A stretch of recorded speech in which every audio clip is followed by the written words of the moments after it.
sa napakagandang pahayagan na tayong lahat nararapat ay magpatuloy lamang sama-sama together ang ating Panginoon, Mang Yahweh, ang ating Panginoong Jesucristo, ang ating mahal na Ina Maria at ang Banal na Espiritu Santo.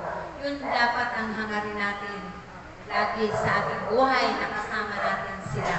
Yun ang magiging kayamanan natin, yung relasyon natin sa Diyos.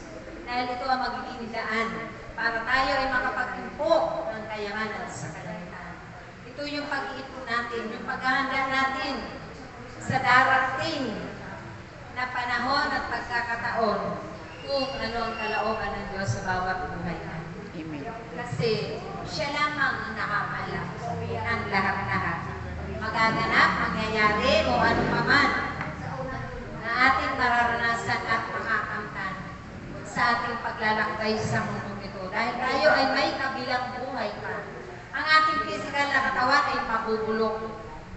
Uuurin po yan. Pero tayo ay may kaluluwa at espiritu na dapat ang ating espiritu ay manumbalik sa Diyos. Amen? Dahil ito ang magiging kayamanan natin doon sa kabilang buhay. Na hindi tayo makaparoon sa hadis ng kapigatigan. Hadis ng parusa o kaparusahan. Dahil tayo ay hukuman ayon sa ating mga gawa. Lahat tayo ay walang exempted, haharap sa Diyos. At tatangin tayo isa-isa na kung ano ba ang ginawa natin habang tayo may kalakasan pa, may kakayanan maglingkod sa Kanya. Makagawa ng mabuti at makabahagi nito sa kapwa-tao natin. Kung tayo ba ay tunay na nanalig sa ating Panginoon. Dahil kapag yan ay nangyari at sumaatin ang lahat ng yan, hindi lamang check na check. Hindi lamang biyayang siksik-liglig. Tunay na yan yung ating kaligtasan doon sa buhay.